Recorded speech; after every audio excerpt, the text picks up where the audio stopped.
So welcome everybody. My name is Rupa Mukherjee and I warmly welcome all of you here in the room and our online audience to this session on market-oriented skills for competitiveness. It's a pleasure for me to be your moderator for the session. We will go on till 4:15. And we have a very nice lineup of speakers, virtually, but also here in the room. We also have a virtual audience, and I warmly welcome all of you. We shall discuss today and explore together the importance of workforce that has the appropriate skills. And we talked also in the plenary about soft skills. So we talk about diversity of skill sets that is needed for enabling the private sector to grow and create jobs. Not only does a skilled workforce create the foundation for companies to remain competitive, they also help companies to grow, to create more jobs, and to create better paying jobs. So, and all of this works if there is a good collaboration between the private sector, that it is able to help shape the landscape of vocational skills and training, and that it provides also a sufficient number of specialized professionals to the private sector. So we shall hear experiences from Indonesia, draw some lessons from that, some good practices, but also hear from your experiences from around the world and discuss what skills are needed to meet future labor market requirements, as also the uncertainties that we deal with and the challenges involved in this process. In terms of the schedule, for our online audience, we have a great host, Avinash. He will have some questions for you over Mentimeter, and I think you already start to see them. We really want to make this a conversation. So if you have been in the plenary, you've already used Slido. So that's the other tool we will use to listen to your questions, to see. It's also a place for you to park your burning questions so we can move on in the conversation. And to begin with, we will have 3 inputs from here as well as virtually, and then we will move on to the panel.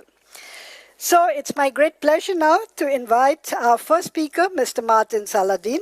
He's the head of operations for South and East and the deputy head of the Economic Cooperation and Development Division in SECO, which is the Swiss State Secretariat for Economic Affairs based out of Bern. He has worked in trade promotion and infrastructure financing for several years and has also managed the strategic country program of SECO. Mr. Saladin brings with him rich experience from the private sector, having worked with KPMG and Swiss global enterprises in the past. So I invite you, sir, and the floor is yours.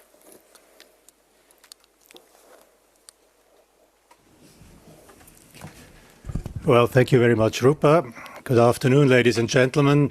It's also an honor for me to welcome you to this working session 4 on market-oriented skills for competitiveness. I attended also the plenary, and I think, in fact, what Rupa already said, a few items we were discussing and hearing there will resurface also during our workshop here. This year's IC Forum is named Education for Future, and I think increasing competitiveness and future-oriented vocational education goes hand in hand. And why so? The economies around the world face multiple challenges. High inflation, also caused by the war in Ukraine and by the global supply chain crisis, which also goes back to the pandemic. Growing threats with regard to our environment, climate change and pollution make us strive for innovative solutions.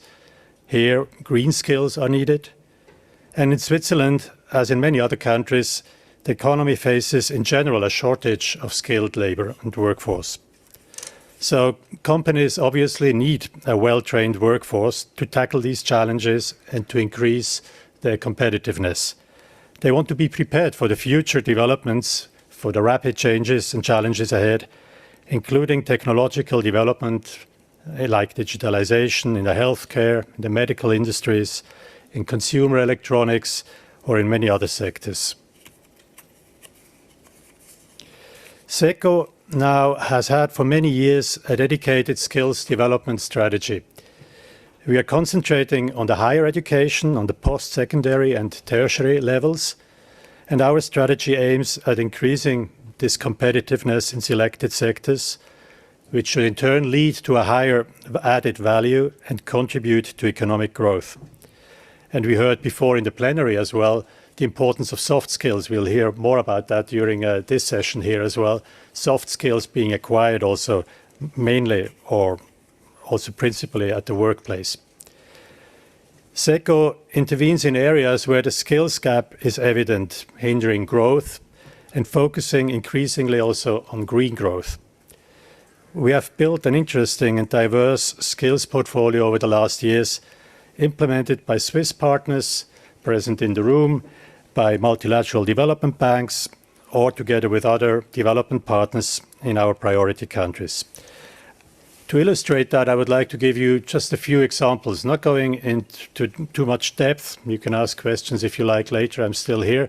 But just to give you some ideas what that could be. In Ghana, for instance, we have a project between the Swiss Federal Technical University, ETH, and the Ashesi University of Ghana in Accra, which supports the establishment of a new master's degree program in mechatronics engineering, and this in cooperation with the private sector.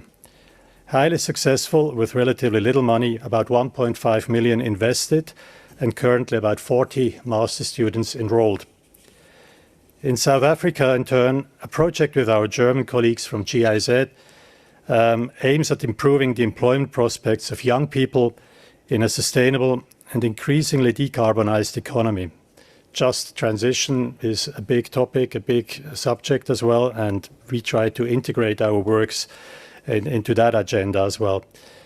Highly successful in our opinion so far too. Then in the Middle East and in North Africa, we go with the EBRD, the European Bank for Reconstruction and Development, to support the private sector in tailor-made training programs to make companies more competitive and productive. It helps young people, it helps women, which are mainly targeted as well, to have access to training and employment opportunities. And here, for instance, in Egypt, 850 students have already completed this dual education training and have been employed. That's very important, not just done the training, but also found a job. And then in a number of our priority countries, we are going together with the International Finance Corporation and work on green skills in order to construct green buildings. I think it's a topic of high importance if we now look into places where earthquakes take place. That's not so much green building and green architecture, but sustainable architecture. And green buildings, when we think about the climate agenda in general, they will play a huge role, mainly also in countries where we work, like in African countries where temperatures are high and cooling and is a big issue. When it comes to environmental issues and green skills in general, we work a lot with public institutions, with governments, municipalities, and we try also to strengthen urban mobility in a way that it's done in a more sustainable, in a greener way, and also boosting in this consumption of energy, the renewable side of energy consumption.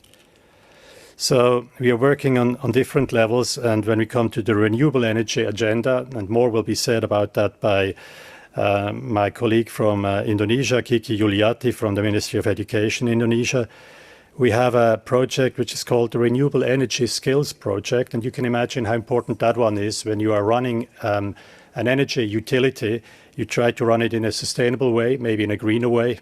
The way you run it has a huge impact on energy consumption, but needs the necessary skills. So these again are skills in a specific sector. And this program aims at enabling competent design, planning, installation, operation and maintenance of renewable energy power plants through the availability of quality and qualified staff. Or to give another example, recycling, sustainable recycling is another big topic we are dealing with. We are working here with the Swiss-based World Resources Institute, and the program is looking into better framework conditions that enable the development of a sustainable recycling industries. We have been working in Ghana very successfully. Ghana is one of the countries which is in high need of good framework conditions for recycling. We think about e-waste and other items which are being exported from Europe to Africa and a lot of it to Ghana. Another one would be the Urban Water Security Project in Peru, where we work with our German colleagues again from the GIZ. It goes about water security through wastewater management and climate resilient urban water management for Peru's growing urban population. And here again, you can imagine that with the right skill set in the right places, in the right positions in these utilities, you achieve far more than what we have without those trainings. But let me go with you now to Indonesia. That was already mentioned. That's a topic of today, where we have a particularly strong engagement in skills development. And why Indonesia? There are three main points. Switzerland in general has been engaged in the country for many years. Before SECO did the skills development, it was SDC, the Swiss Agency for Development and Cooperation. Switzerland stands for our highest reputation in the country. We have done a lot in the past and we could build on that. So that engagement goes back 50 years. And the commitment of the government, that's the third point, is very strong. The Jokowi administration in Indonesia is really standing with clear and ambitious goals and seeking the best solutions to strengthen the vocational education training system in the country. That helps us to bring back good results and to show also that our approach is working. Well, I'm now together with you looking forward to listen to various speakers here. We have Ibu Kiki Yuliati from the Ministry of Education in Indonesia. We have Mr. Joko Pramono from the Ministry of Industry. We have a representative from the private sector, from the Swiss Indonesian Chamber of Commerce, Mr. Henry Chia. And of course, we have Daniel Weibel from Swiss Contact, who is, after me, presenting our engagement in Indonesia with our projects we are having there. So, to conclude, I think market-oriented skills for competitiveness and education for future, these topics contain a lot of material for interesting discussions. To talk about lessons learned, we'll hear more now, or to deepen questions which you hopefully will put forward through Slido and later on be taken up in our panel. So I'm wishing ourselves a very insightful discussion, and I thank you very much for your interest. Thank you. Thank you very much, Mr. Saladin, for a very nice overview of the various engagements across the world, but also then zooming into the challenges of today and the future with regard to renewable energy, green technology, etc. And in that vein, I am delighted to welcome Madam Kiki Yuliati, who is the Director General of Vocational Education at the Ministry of Education, Culture, Research and Technology in Indonesia. Her department is entrusted with the task of improving the quality and relevance of education, research and community services in Indonesia. And she will talk about a specific priority of the government with regard to renewable energy. It's past 9 o'clock in Indonesia, so we have a video statement from Madam Kiki, and her two colleagues will of course be online with us for the panel discussion. So maybe have the video, please. Ladies and gentlemen, we are now living in a world where energy is an essential part of our daily lives. The energy we use in our homes, offices, and factories is crucial for our modern ways of living. Investing in renewable energy skill development not only creates jobs and drives economic growth, but it also empowers individuals and communities to take control of their energy future. By acquiring the necessary skills, people can participate in the design and implementations of renewable energy projects in their own communities, making energy more accessible and affordable. Renewable energy skill development also offers a unique opportunity for our young people to acquire the skill and knowledge necessary to contribute to the global transitions toward a sustainable energy future. By training the next generations of renewable energy professionals, we can assure that the future of energy is in capable hands. As the international references, Switzerland has been committed to the right to education for many years. I am fully aware that both basic as well as vocational education and training are important, in facing renewable energy issue. With its basic education's dual education system, innovative strength, and international standing, Switzerland plays a role in shaping the transformations of education globally. And today, I would like to congratulate all of us at the 2023 International Cooperation Forum Switzerland. And we both care for climate change and believe that education is the most powerful platform to save our planet. I would also like to express my gratitude to the Swiss government for the fact that through the Renewable Energy Skills Development Project, 5 state polytechnics in Indonesia been actively taking part in the process of acquiring the knowledge and skill necessary to design, install, and maintain renewable energy systems. The Ministry of Education, Culture, Research and Technology of the Republic of Indonesia is committed to fully support the program through the matching fund scheme. Also, the ministry provides support in developing curricula and training modules, stating lecturers and educational laboratory institutions, enhancing educational facilities and infrastructure, apprenticeship program, and partnerships with the relevant industries.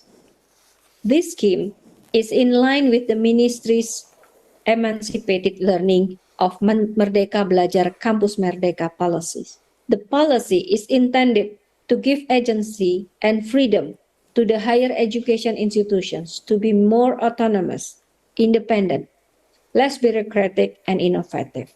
The policy gives students the right outside their study program for at least 3 semesters in the framework of relay and match program between the higher educations and the relevant industries. In the long run, this program has the potential to increase the students' employability and employment rates. To sum up, renewable energy skill development is essential for a sustainable energy future. By investing in skill development, we can create job opportunities, drive the economic growth, empower individuals and communities, and secure a sustainable energy future for generations to come. Thank you. Thank you, and that was so well articulated, very close to my heart in terms of how we do the green transition, creating jobs for the many.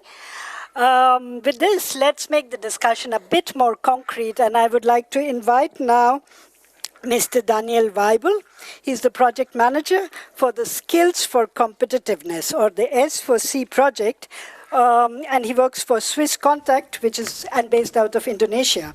Prior to this, he's worked in many functions, including as the principal at an agricultural, technical, and vocational school in Argentina. And we are very delighted that you're here in Switzerland at this moment and able to share your experiences in person. So over to you, Daniel. Thank you very much, Rupa, for the introduction. Yes, as she just told you, my name is Daniel. I work for Swiss Contact in Indonesia, and early this morning they said they can call me the guy from the field.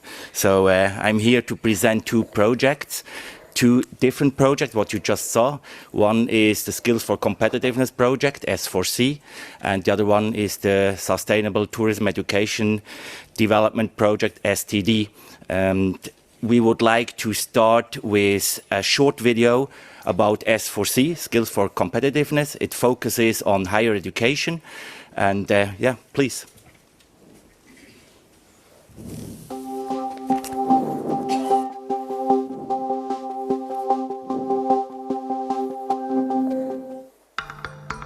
Companies depend on a highly trained workforce in order to remain competitive in a globalized economic environment. Like many Swiss enterprises, SECO also has an apprenticeship program. Young people can acquire the skills they will need later to meet the needs of their employers. In order to remain competitive in a globalized economic environment, companies in developing countries depend on a well-trained workforce. Let's take a look at the situation in Indonesia. A skilled workforce will help companies to grow and create more jobs and economic opportunities so people do not feel they're forced to emigrate. This is why SECO is involved in the training and further education of skilled workers in higher vocational education.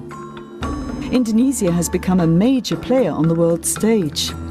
It is the 4th largest population in the world and the 10th largest economy, and is a member of the G20. Between 1999 and 2016, Indonesia managed to halve the percentage of impoverished people in the overall population to around 11%. However, 28 million Indonesians still live below the poverty line, and 40% of the population is at risk of falling back into poverty. One of the greatest challenges facing Indonesia is the structure of the labour market. On the one hand, 1.7 million young people enter the workforce every year and find there are not enough jobs. On the other hand, the national educational system doesn't produce enough workers with the skills required by the economy. The logical consequence is a shortage of skilled workers. In the light of this, Indonesian authorities have asked Switzerland for its support. SECO thus launched the project Skills for Competitiveness.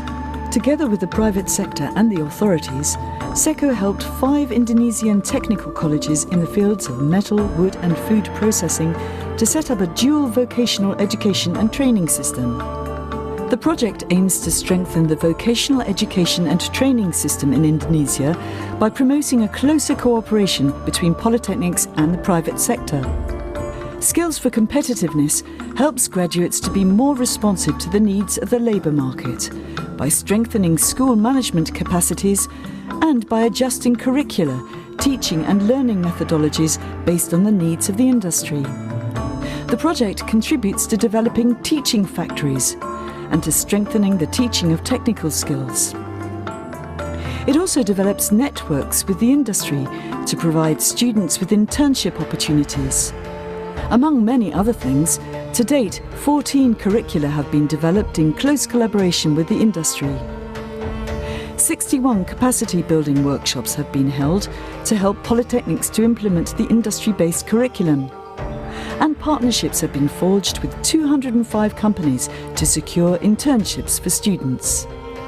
Saya Ismila Elianggita dari Program Studi Teknologi Rekayasa Pangan Politeknik Negeri Jember, dan saat ini tengah melakukan program magang industri di PT Indeso Aroma, khususnya di Divisi Research and Development. Yang saya sukai dari pendidikan saya adalah lebih banyak praktik sehingga menjadikan saya menjadi lulusan yang siap kerja. Harapan saya setelah lulus nanti dapat langsung mengimplementasikan ilmu-ilmu yang saya pelajari selama program kuliah dan program magang di dunia kerja secara langsung sehingga dapat membantu perekonomian saya dan keluarga. Terlebih lagi, saya dapat berkontribusi dalam mengembangkan daerah asal saya. This short video is a cooperation between the Ministry of Industry, SECO, and the S4C project, thanks to the colleagues who worked on this. So good afternoon again, ladies and gentlemen. Thank you for having me here. I'm very happy to be here, and it is for me a great opportunity to bring you a little bit closer to the S4C, Skills for Competitiveness project, and to the STD, Sustainable Tourism Education Development project, which are both supported by SECO and the Indonesian government. Both projects are very similar in design. Let me start with a statement I heard a couple of years back. If the Swiss VAT system would not make economic sense, it would hardly survive. So I would like to take you with me to Indonesia and dive into the Indonesian VAT topic and follow me on a journey to Java, Sulawesi and Lombok.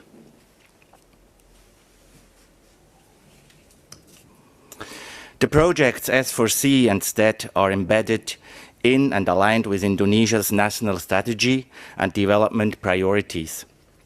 The projects have two main components. Firstly, school development of six selected polytechnic institutes operating in selected relevant economic sectors. And secondly, strengthening of the overall higher vocational education and training system.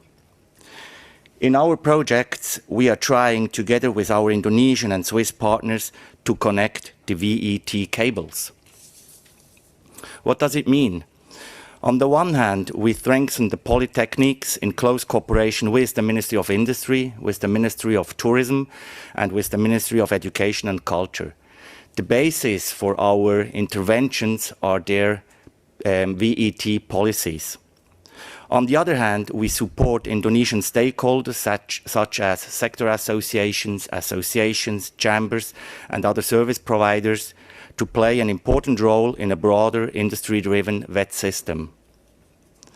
So if both components complement each other optimally, this will lead to young Indonesians having the necessary skills, which are also in demand by the private sector.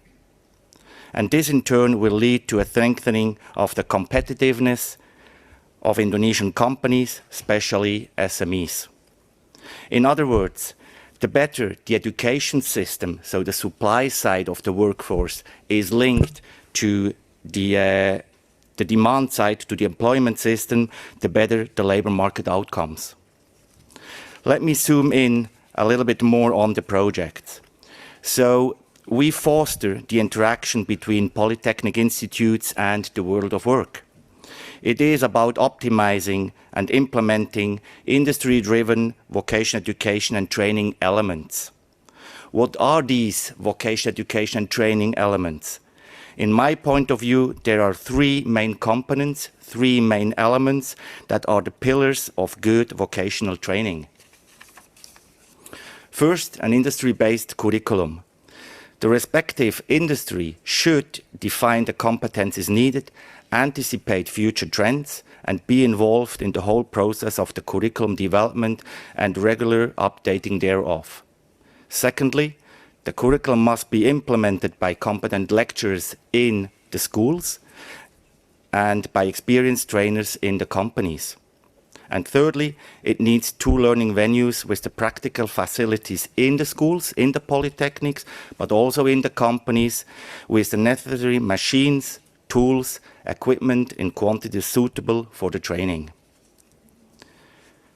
So if the education system works closely with the world of work in these three VET components, these three VET elements, then a lot has already been gained. Now, the aim of the project is not to transfer the Swiss system in the sense of copy and paste to Indonesia. The Indonesian model is different.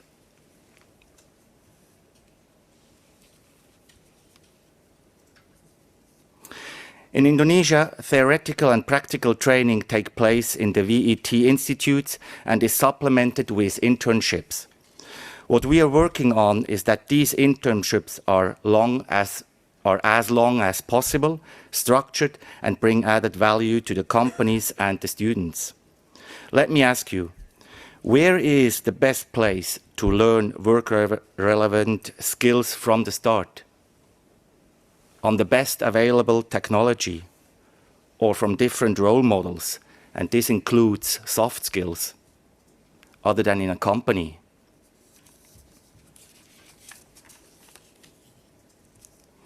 If it is possible to better distribute training between two different learning locations, between the learning venue school and the learning venue company, if it is possible to optimize vocational training elements, then we are moving towards a dualized training, where the actors take joint responsibility and hopefully benefit from it.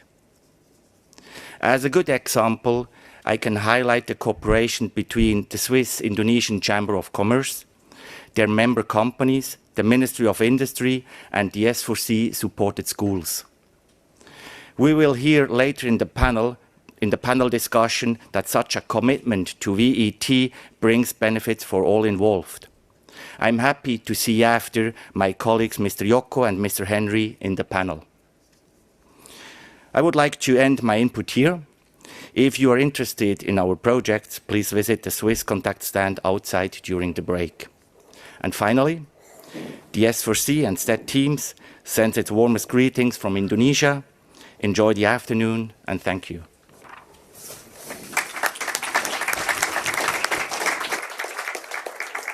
Thanks a lot, Daniel. And I think the enthusiasm of the students comes across even through a static picture. So thank you very much. I think we are now well set to move into the panel discussion. Do remember that you have to use Slido. I love to see you all and like to see you looking at us. But to be fully inclusive, we have to use this online platform. So please start your Slidos. May I invite you, Martin and Daniel, to the panel. It's my great pleasure to also introduce our two online panelists. So we are delighted to be joined online by Mr. Setioko Pramono. Mr. Pramono is the Division Head for Vocational Education Development at the Ministry of Industry of the Republic of Indonesia. So any questions that you had listening to Mrs. Kiki, we can certainly pose them to Mr. Pramono. I've also agreed with all the speakers that we can address each other by our first names. And following the wonderful tradition of Indonesia of using the diminutive, we can call Mr. Pramono Mr. Yoko or Pa Yoko. So if you have a specific question to him, you can include that in your Slido comment. And we are also joined by Mr. Henry Chia, and you're here. Delighted to see you again. He's the president and director of Endres and Hauser in Indonesia, which is a Swiss-based globally operating process and laboratory instrumentation and automation supplier, with a total workforce of over 15,000 people. Henry is also the chairman of the Swiss Chamber of Commerce in Indonesia and a key partner for the program. And I would like to start the panel discussion with the first question to Mr. Yoko. We heard a very inspiring account of the partnership between Switzerland and Indonesia in the speech of Madam Kiki. What are your own experiences of the partnership? And maybe you would like to talk a little bit about some of the challenges as well. So over to you, Mr. Yoko. Thank you, Rupa. I hope you can hear me well, and good afternoon to our colleagues there in Geneva, yeah, and good evening from Jakarta. Yes, and I'm waiting for you, Daniel, to have a meeting in our office every Thursday. Daniel always have a meeting in my office, and eating snacks of Indonesian style in my office. So, yes.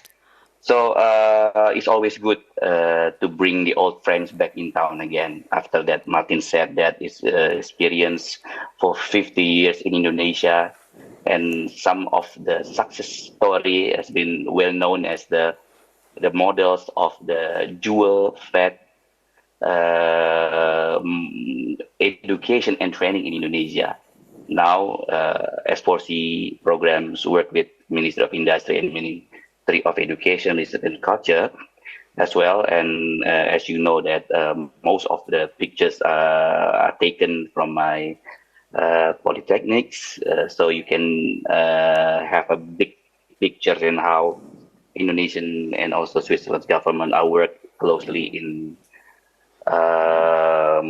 the last 5 years, yeah, Pak Daniel, yeah. When the first I met Pak Daniel in Switzerland, and before the pandemic, I often joined the winter tour conference in Switzerland. So what I found interesting and experience also in dealing with the Switzerland government, in this case, I work closely with the Swiss contact, is we have the similarities in doing some activities in development, especially in the field of web development. So both of the intentions of making the output of all the graduate is ready to work supply or the workforce for industry is what all matter for the Ministry of Industry. So it's quite a little bit different, Rupa, with the Ministry of Education, because our units of education and training is designed to provide the competence industrial workforce that until now, estimatedly that we predicted that we require 600,000 to 680,000 82,000 workers every year to make sure that the industry, as the representative of Pak Henry, colleagues are supplied by the competence workforce. And that's the main task of the Ministry of Industry, Education Units and Trainings. And S4C jumped in with the S4 with the programs to help us in two main points, Rupa, to school developments and the system strengthenings. And we found the three main factors that become the essentials for both Indonesian and Swiss government, not to copy and paste like Pak Daniel said, but we would like to create the Indonesian FED styles. And we found that the three main point would be that if we were talking about the FED, it should be focused, specific, and technical. As mentioned, that selected sectors has been done with our polytechnic, not in generic sectors, but more to specific sectors like furniture, manufacturers, petrochemicals. And the second, it should be dual. We all talking about hard skill and soft skill.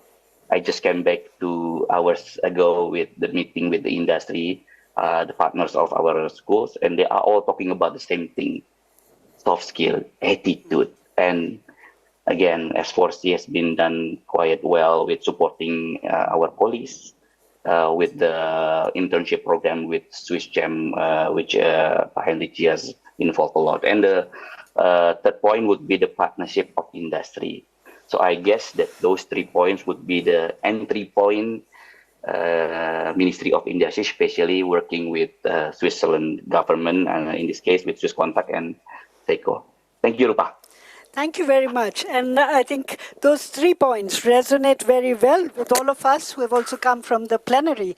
The importance of the workplace is also as a learning place, and the importance of the soft skills, and that through partnerships. I would like to come to you, Mr. Henry, about a question that is also very high on the list of questions that I see here from Slido. How has the private sector been involved? And what are the challenges in providing market-oriented education and training? Thank you, Rupa, and hello to everyone. I would say that providing internship opportunity is the most common involvement from the private sector I have seen in Indonesia. But for me, the questions about how deep the companies should involve in the dual vocational training, this is something that we cannot rush in Indonesia. As Daniel mentioned, that we cannot just simply copy the system in Switzerland to Indonesia. A bit of the story that in the Swiss community, in the Swiss business community in Indonesia, we are able to map the Swiss private sector need on vocational education, and then we put it into the TVET ecosystem, and then look into what would be the right approach. And of course, our aim is to put all the stakeholders into one ecosystem, and then we collaborate. So what the mapping tells us is actually that the involvement of the private sector need to be approached in stages, because we believe that to be able to sustain this type of the partnership, the collaboration between the company and the school must be at the strategic level. Therefore, it needs commitment from the top management of the company. So this is not in one-off donation, for example. So from that sense, we build a partnership with the S4C, and then we agree that the first step that we're going to do is to do the intervention on the existing internship program. Of course, this is very basic level of the involvement. And we look into how the Swiss Chambers of Commerce can help the company to upgrade and add value to the company existing internship program with a structured internship program, as Daniel mentioned. And the element that we look at is that the company need to have the trainers. And of course, this trainer need to be trained as an in-company trainer. And we also provide advice on what kind of the internship job assignment that could be. I mean, it's not a surprise for you that know about the Indonesia. It's a lot of internships end up doing, for example, document copier, which is completely not something the program aimed to. And we also provide the post-training coaching clinic if it's needed, and also try to help the organization to build a partnership with the S4C school. So once both the company and the school or the student are able to realize the benefits of this structured internship program, then they will be much more ready to engage deeper with the school. Yeah, for example, sending professional or employee to have the guest lectures or on-the-job training for the teachers, engage in the curriculum development as mentioned by Daniel, even for the further extent, supporting into bringing the new equipment, training center, and so forth. So we see a very positive development in this aspect. Then, of course, Rupa, your question about the challenge, and of course, the challenge is a lot. I think Martin and Bayoko also mentioned about that. The topic about market-oriented education in Indonesia and the Switzerland support to Indonesia has been dated back in 1970s by the time. And the success of this market-oriented education in Indonesia is actually very visible, typically in the prime polytechnic, which has been, some of them has been 50 years enjoy the support coming from the Switzerland. But then the success of this school, however, is really, really just a handful. And clearly there are the challenge to be able to replicate this success to across more than 13,000 vocational institutions in Indonesia. What I can see now, three main challenges facing in Indonesia. One is that there is no national vocational policy or strategy. The good news are the government now is building the plan and starting to have the discussion how to have this vocational national policy. Weeks, for example, I refer into the dual system.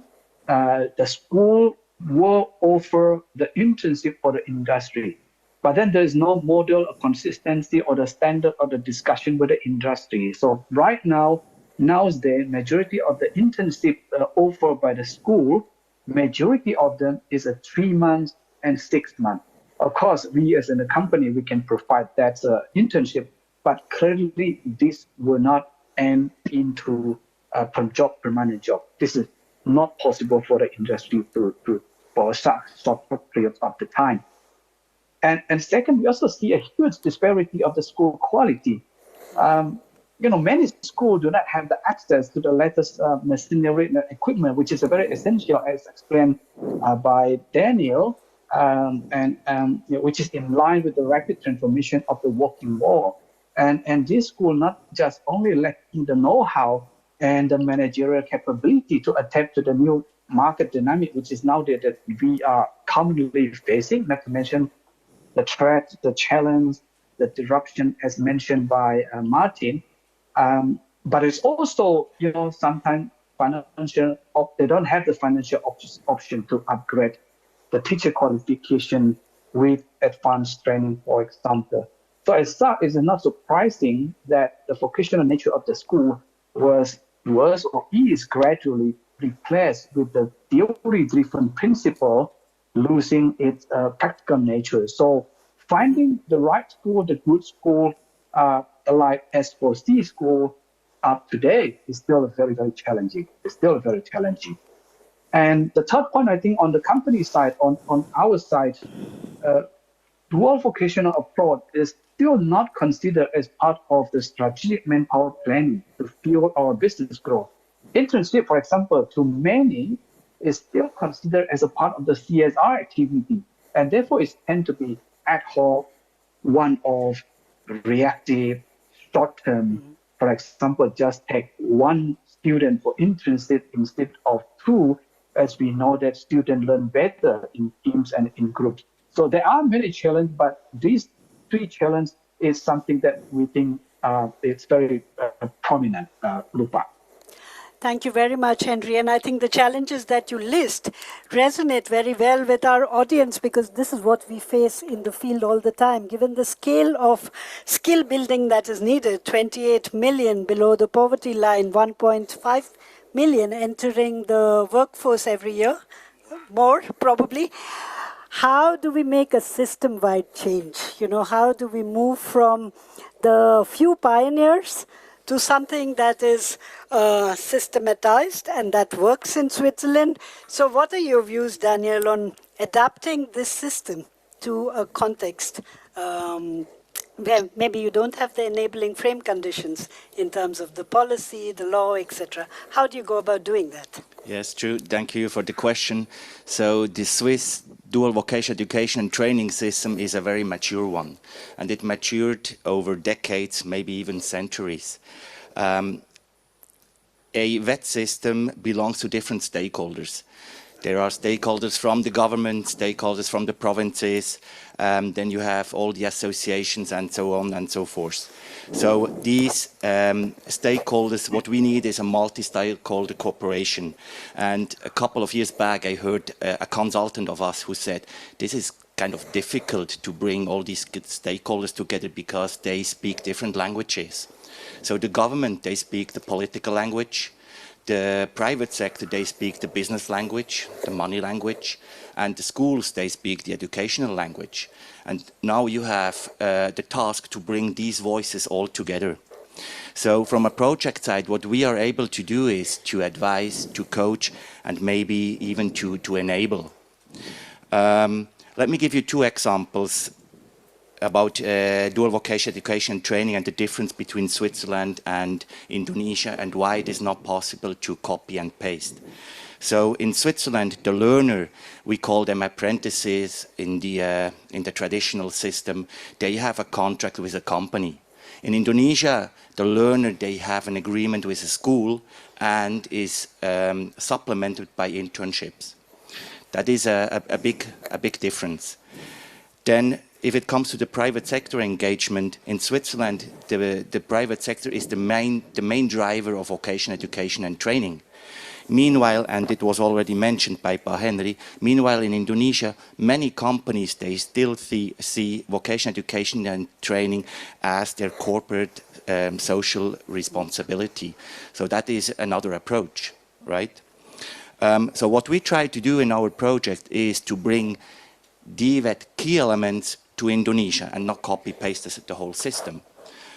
For example, and this is also tackling one of the questions, we try to go from a totally school-based vocational education and training system to a dualized training in terms that we have longer internships up to 6 months, 1 year, and Ibu Kiki mentioned it before, even 3 semesters is possible. And we try to involve more the private sector in curriculum development, not only giving the input, but also then following up. Thank you very much. And continuing in that stream, maybe I come to you, Bayoko, with this first question that we have on our list, which is, what are the policy changes that are needed to support and facilitate the dualization of VET?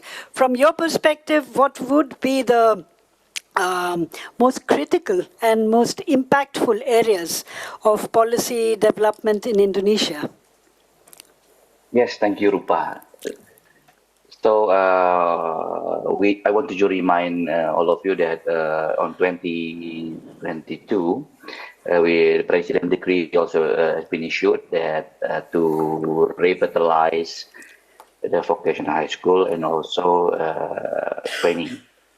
And in that decree by the President mentions also the national strategy that will give more the task and to give a role to the chambers in Indonesia to play an active role in contributing in the development of VET in schools. So I think that the shifting between the voluntary tasks given to the chambers now, the chambers is the main central party to bring all the stakeholders in actions. And that's why S4C, our colleague from JEZ, even the Minister of Industry now work together to make sure that the roles of the chambers in Indonesia is really making sure that the unlinked and unmatched condition at the moment is being reduced. So I think that's more significant changes in the policy making in this stage, Rupa. Thank you. Maybe, Martin, you want to come in with some policy successes that you've experienced in SECO's work in this domain? Well, I could mention a few. I tried before in my introductory speech to make a few examples. But I think coming to the case of Indonesia, I would really like to insist on the point how important it is that the partners know what they want. And I think Pa Yoko and Pa Henry, you illustrated that very well, and Ibu Kiki before too, how well you are already kind of knowing where you want to go in the next years. When we entered the sector of skills development in Indonesia, we were aware that this is a longer journey. This is not done in 2 or 3 years. This is something where we have to be active for longer. And our initial undertaking was at least 10 years. We are now a few years through, but we will continue. And I think it takes its time. It takes its time to scale. It takes its time to build on successes. And that's certainly one of the lessons learned. You have to stay engaged. And in the case of Indonesia, I think we have really also the great advantage that we go decentral. That's another Swissness aspect, if you like. In Switzerland, we work in a very decentralized way for many things. We try to bring that also to the country, to Indonesia. The multi-stakeholder approach Daniel already mentioned is very important to us too. We have already in the economy in general, you have the trade unions, you have the employers, you have the social partners working together, and that is something which is also carrying the success for projects like those ones here. So I think these are 2 or 3 elements which for me are essential, that we have success and that we have also a longer term impact and return, and that with a cost-sharing arrangement, which is also very well lived in Indonesia, where we are not just paying the ticket and then the donor has paid and it's getting done maybe or not, but it's something which is a shared responsibility, and with that the impact is assured, is to be expected much higher. Thank you very much. And maybe with that, I come to you, Pa Henry, about this engagement of the corporate sector. So not only financial collaboration and contributions, but also engagement in setting the agenda. So how do you go about selecting the sectors that are relevant for such kind of systems to thrive and also to contribute to the economy? Thank you, Rupa. Indonesia has more than 270 million inhabitants, and with a 5% GDP, grow very consistently. That definitely give Indonesia a very strong domestic consumption. And under the Making Indonesia 4.0 framework, so this is the national strategy launched by our president for now until 2045. Manufacturing sector is a highlight, and of course, this is a very labor-intensive sector. So you mentioned manufacturing, engineering, industrial sector not just need more young people in the workforce, but of course, definitely a better trained one. And I believe this is the right sector to focus on. Of course, hospitality is very important to the economy, woodworking, textile is very important. And even there are few sectors which is considered to be for the future. For example, IoT and sustainability, which is already mentioned, renewable energy, circular economy, and natural ingredient might need to be brought forward. We have seen a significant acceleration on this sector, Rupa. Thank you. And Daniel, how do you go about selecting the skills? I mean, we hear quite a few new areas that are being identified. What is the process? How do you engage in these sectors? Yeah, we just finished the first and the second semester of a polytechnic school, which opened last September. So what we use is a method called DACUM, Develop a Curriculum.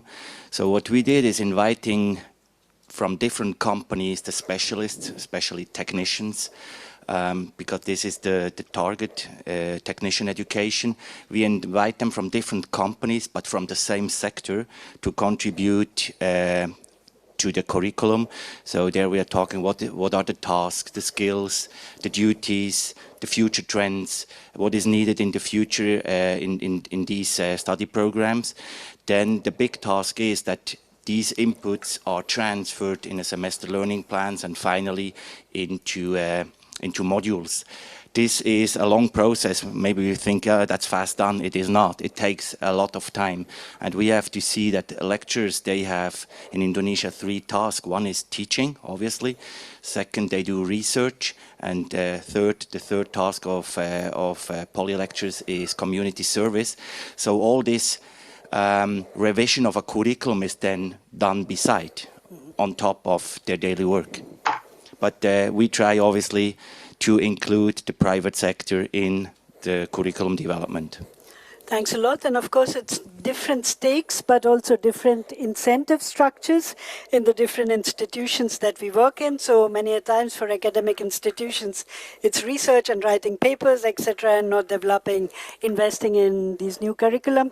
So coming to the private sector, besides the financial contribution that Martin just touched upon, what are the other modes and contributions, and how do you incentivize them to participate in programs like this? There's a question on whether many companies, Indonesian companies, join professional associations. How extensive is that? And what are ways in which you incentivize them? Question to Henry. Thank you, Rupa. Yes, of course. This is the very important question and not easy, right? Because when we talk about the aspect of the incentive for the private sector to go into that, I think there's a few ways that we need to think about. For us, of course, funding for the setup phase is the most substantial and big amount. It's a very, very critical. And I believe for a whole change of the system, the country, the government should look into combining all the elements required to have the systemic change. The strategy, market-oriented curriculum, etc. So to ensure the economy of sense would be enjoyed by everyone. I know the government now already introduced tax incentive for the company who are engaged in the vocational education. So this is called super tax deduction, which is my company already tried to enjoy it, and so far so good. But of course, we need more encouragement from the people from the company and also from the government to promote this super tax deduction. And for me, as a private sector, we can start small, one company, one school, and that it's really my personal view to go into that. In Indonesia, we have roughly 140 Swiss company. If one take one school, then you have 140 school has been infected into that. I believe this is more rewarding. Of course, we also look into incentive, like if you participate into this program, you have the brand recognitions, employee motivations, tax benefits. Of course, this is some of the incentive that currently happen. But I think we need to have a systemic change to really make it sustain. Thank you. And Payoko, from your perspective, is the private sector doing enough to make this systemic change? Are they taking big steps? Or do you need some policies to incentivize such behavior?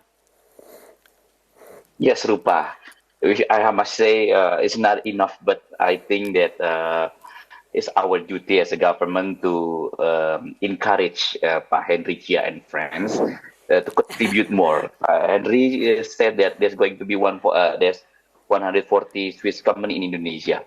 Yeah, if one company provide, let's say, 20 internships place for a school, for example, so it will bring more opportunity for the schools or the campuses to be the future employees in Pak Henry and Friends companies. So that's my task.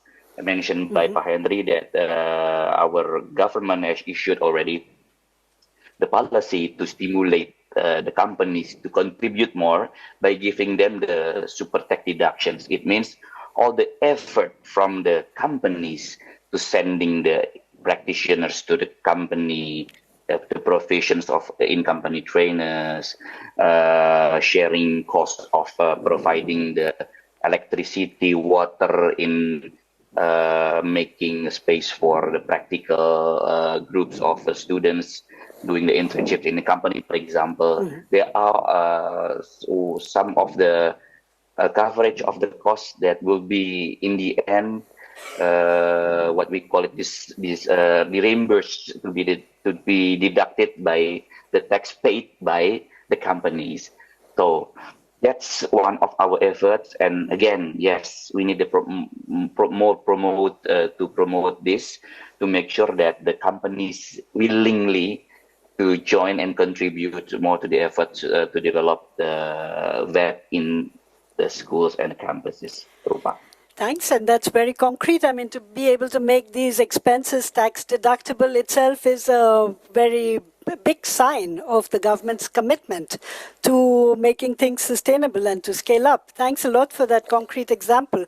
How is SECO bringing together all its various interventions and the possibility of synergy among them? For example, SIPO is a program for trade promotion.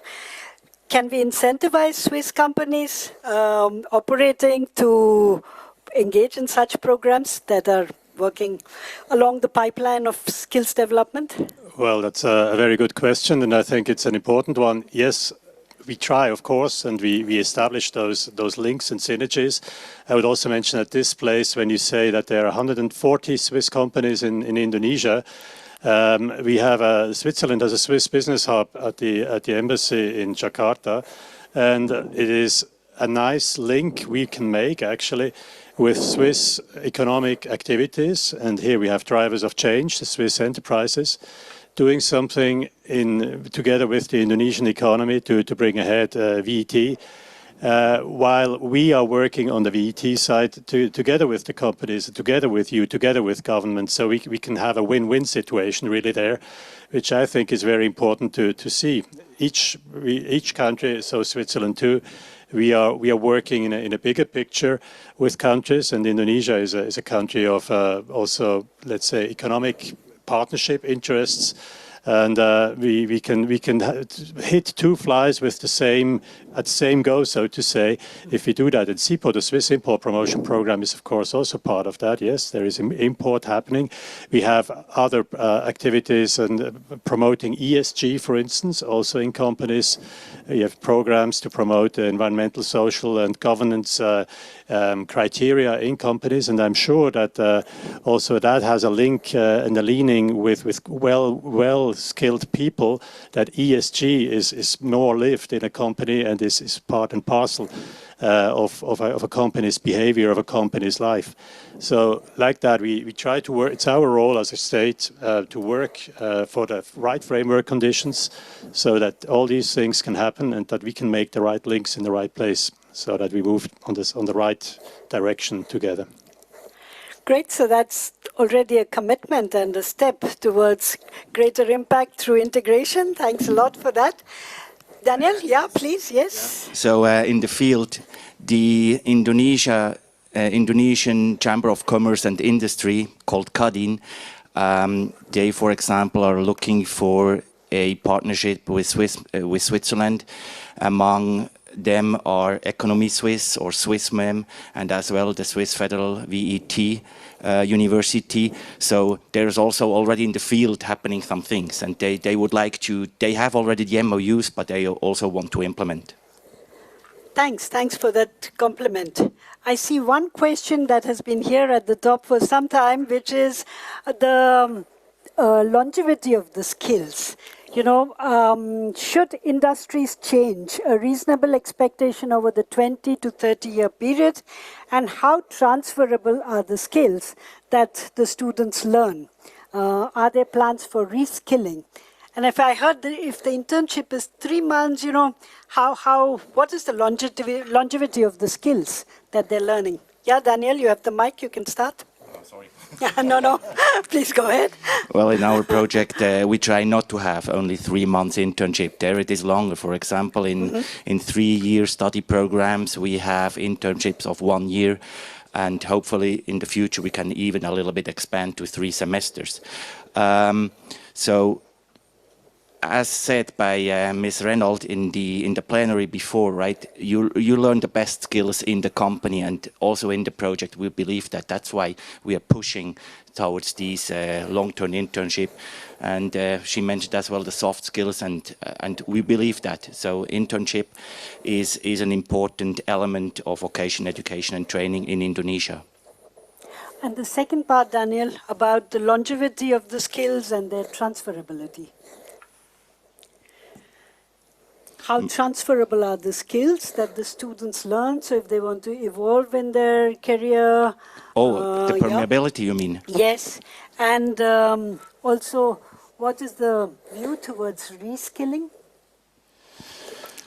Yeah, the permeability in Indonesia is there. It is not as easy like here in Switzerland when you start a career path and then you move on and you can go also another direction. Maybe regarding this, by Yoko, you can then explain a little bit more about the permeability of the VET system or the education system in Indonesia. Yes, so I guess it's my turn, right? Yes, please. Daniel. Yeah. Yes, mentioned by Pak Daniel, in Indonesia, there we have a strict career path. I mean, between schools transitions to the secondary to the higher, something like that. So unlike in Europe, so we have a strict structure. So most of the companies will require now to the vocational graduates then to the academics graduates in terms of getting the technical employee, for example. Now is getting better and clearer between the academics line and also the vocational line. Now, since all the structures in Indonesia supporting that kind of idea to moratorium to stop the establishments of the academics or universities and more to support the polytechnics and more to the technical and vocational education is getting more chance to the company to get ready to work graduates, Rupa. So yeah, we can jump and we can accelerate things like in Europe, like Pak Daniel said. So we have a really stiff and permanent level of study in Indonesia. Rupa. Yes, thank you very much. And we try to make the best within the structure that is there. I also need to look at the time a bit because we have been given a structure of time. We do still have time for 2 more questions. So I see one from Linda here, which is many VET systems are predominantly school-based. Increasing the share of work-based learning also implies less learning taught by VET teachers. So how do you buy in the VET teachers? It's quite a concrete question. Daniel, do you want to start? And then... Thank you. Yes, these VET teachers, obviously, if they have their students in the company, they have to do a follow-up, right? They have to be in constant contact with the company. They have to check about the learning outcomes, which have to be agreed and based on the curriculum. And then, as said, they also have other tasks to do, such as community service and research and research. So. I don't see that they don't have enough work. So they are especially in young schools like the S4C schools, they are mostly overloaded with work. Mm-hmm. And it's not taking away time from the formal training, the work-based learning, right? Well, a lot what they could learn in the school. In the school they have practical facilities, right? The practical facility could be the workshop or the laboratory or the so-called teaching factory. And these skills they could also learn in a realistic environment in the company. So it's not that you have less subjects of the curriculum, but they transfer these subjects to the company. Thanks a lot. Would any of you, Pa Henry, Yoko, want to come in on this aspect? Yeah, thank you. Thank you, Rupa. Yeah, I think for Indonesia, because it's a bit different with Switzerland. In Switzerland, majority of the manufacturing will have all the TFET facility in the company. So therefore, of course, the student do the job there, but then the teacher will also need to do something at the company. But for Indonesia, of course, we are not at that scale yet. So majority of the equipment, machinery are still at the school, and then in company we are more providing into application knowledge, the customer facing, learning the character, attitude, professionalism, a good experience, how the business look like. So I think the workload between the teacher in school and the teacher at the company is still very much balanced out, and those two parties will be needed at this point in time. And when we are able to structure the partnership into a more two ways instead of one way, right now, it's still rather the school supply the student for the company, and then company to provide a more rewarding, promising, a real intensive assignment. But when the two-way approach is possible, then you will see more the company reach out to also try to upgrade the knowledge about the teacher into the more workforce relevant aspect of the knowledge. So I see there were a lot more and more to do than not in or than less. Thank you very much. And I think that was a very important clarification of, the importance of having the setting for learning really in the school, and not all companies having that. And they learn softer skills and application more in the workplace. So the two-way and the complementarity. Thanks a lot for that. Yeah. I also have the task of ensuring that we stay within time. So I have one last question, and maybe I will start that with Pa Yoko. What about the sustainability of these interventions? We, of course, heard you need a long breath. These are not projects done in 1 or 2 phases. These are genuine partnerships built on mutual interest. Do you feel that over time the private sector or the government will step in and cover more and more of the costs? What are your views on this? Thank you, Rupa. So I'm speaking of the money language, like the industry, like Pak and also Daniel mentioned. I'm not really speaking with the educational part, because as I said that we're working on how we going to supply the companies with competence employee workforce, right? So the sustainability mentioned here, it means that from the government side, we will encourage more to the companies to jump in, to contribute, to participate in fostering the schools and campuses from the beginning, Rupa. Not only waiting for them to graduate the students, but involving from very beginning, from the selection process, how they send people to the schools to make sure that not only the hard skill mentioned by Pa Henry is being taught in school, but also bring the expertise, the theoretical parts to the company by creating the in-company trainers. That's why Ministry of Industry under my office would put the in-company training program as the main and the main priority program in making all the aspects of all the elements of vocational education and training is well connected, Rupa.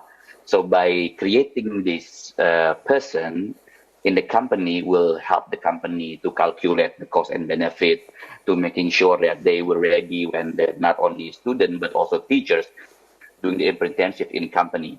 They will also will evaluate the partnerships, will expand the partnerships, will do the scheduling for the apprenticeship until the career path itself, and the future workshops will be in that person's hand. So that's from my government's point of view. Rupa.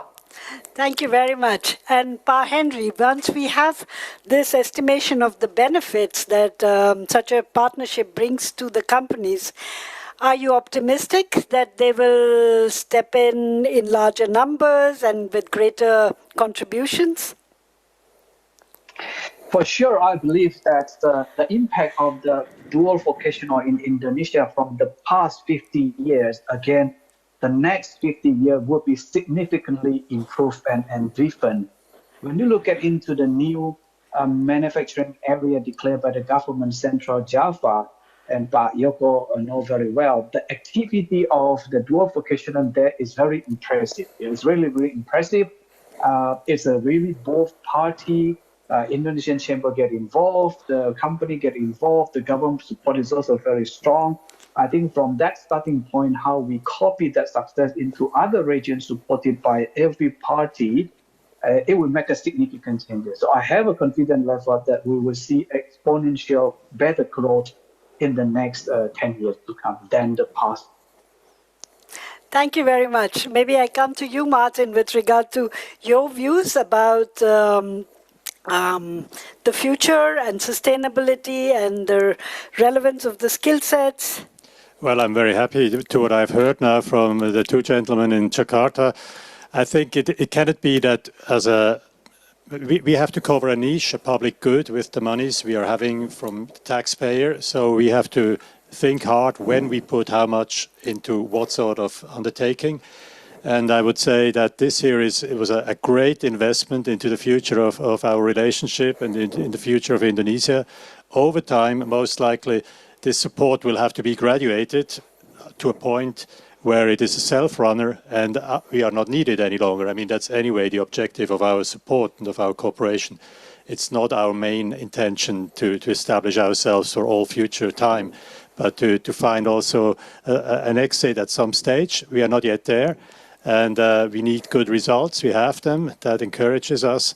And at some stage, we'll have to look into it where we can stand and when we have to move on as well and to other places and to other themes and topics as well of interest.